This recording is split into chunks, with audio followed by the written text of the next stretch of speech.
ang AIM Global, kaya siya, pag sinabi kasi networking or katulad ng AIM Global, naano siya as pyramid dahil sa structure. Kasi bakit? Kung i-analyze mo sa binary na income ng AIM Global, ikaw to, nag-recruit ka ng dalawa. Okay? Yung dalawa mo, nag-recruit din ng tigda-dalawa. Kaya siya natawag na pyramiding. Bakit? Ang structure niya is pyramid. Pero kung i-analyze mo, lahat naman ng organization is pyramiding. Bakit? Sabihin mo na lang, imagine mo na lang to sa Armed Forces of the Philippines. This is the general, this is the colonel, this is the major. In short, pyramid din siya. School, principal, teacher, students. Pyramid din siya. Sabihin natin sa family tree, lolo, magulang, anak. In short, lahat naman siya pyramid. Kaya wala masama sa structure mismo ng pyramid.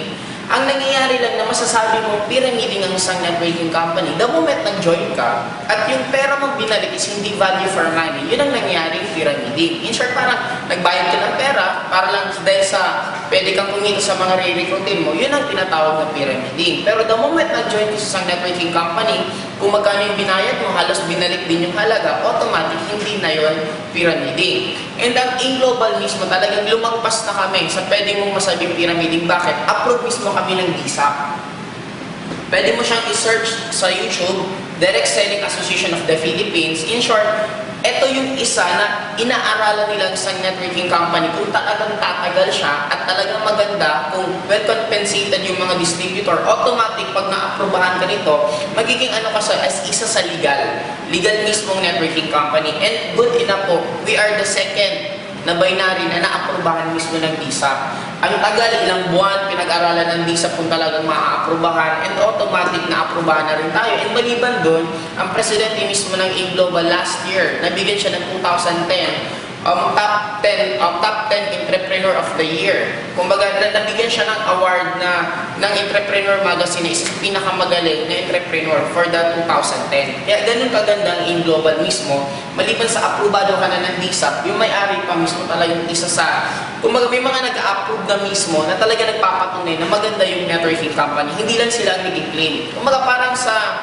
showbiz, iba pag naging best actor ka, best actress ka, kasi iba na mismo yung nag-a-award sa'yo. Sa AIM Global, marami na mismo ng mga iba't ibang organization na nagpapatunay na maganda talaga ang AIM Global. Kaya kung sasali ka sa amin, huwag ka nang mag-isip kung kasi hindi kami pyramiding, napaka-legit ng AIM Global for the past 5 years, talagang napakaganda. And actually, isa pa sa top 20,000 top taxpayer corporation ang AIM Global.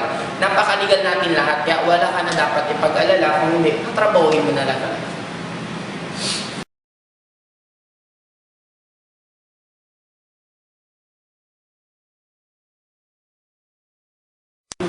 Hindi lahat ng tao sasali sa networking. Bakit? Iba-ibang hilig natin. Yun ang kagandahan ng tao. Kasi just imagine mo kung ang gusto ko black, lahat ng tao gusto din nila black, hindi na magiging maganda at interesting ang buhay.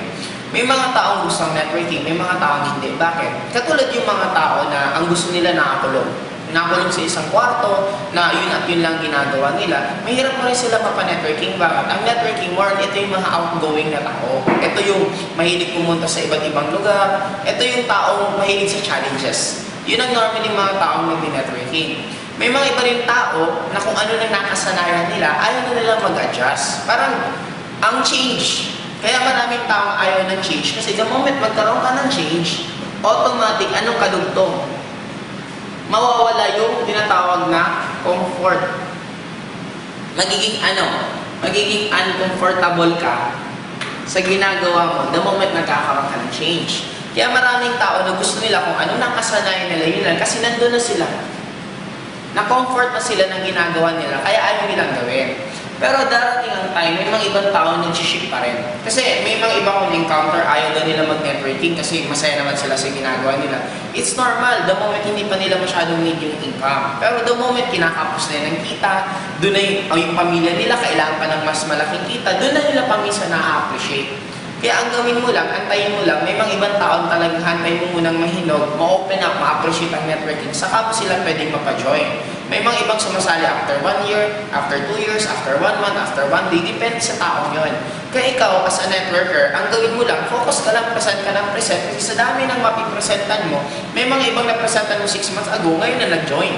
In short, ang gagawin mo lang, tuloy-tuloy ka lang mag-present para yung mga desidido na hinog na, kumbaga sa prutas, parang hinog na sila, at least pag na-presentan mo, automatic sasali na rin. Kaya wag ka lang mag-focus sa matatagal pa. Kung huwag ka mag-focus sa hilaw, mag-focus ka lang sa hinog.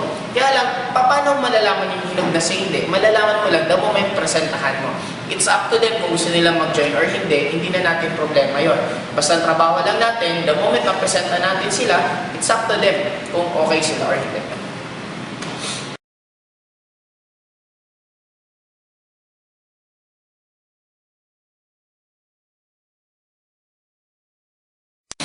Maraming nagtanong sa akin, bakit daw kailangan namin ipagyabang sa sasakyan, kailangan ikwento na meron kaming kotse, bakit kailangan gawin yun? Actually, sabi ko nga ulit, kailan tayo nangyayari na parang dumadating na yabang yung habang kinakwento namin? Kasi nga, ang tingin nyo ulit sa networking is iba, parang ulitin ko, drawing ko lang. Ito yung business, ito yung networking. Sa business, pag sila yung nagyabang na ang business namin maganda, kasi maganda yung upuan namin, maganda yung pwesto namin, masarap yung food na sinaserve namin, hindi yabang tawag doon. Pero sa amin kasi, ang pinaka-asset namin is sarili namin. Kumbaga, paano namin mapuprove na magandang networking kung walang nakikitang result sa amin? Hindi naman pwede namin bilhin ang lupa, tapos dala-dala namin yung titulo, yun ang pinapangyabang namin. Unlike kung dala namin sa sakyan, automatic pagdala, makikita talaga na totoo yung business at kumikita. Parang dito, sabi ng iba, mayabang kami kasi niyayabang namin yung sasakyan, yung income namin.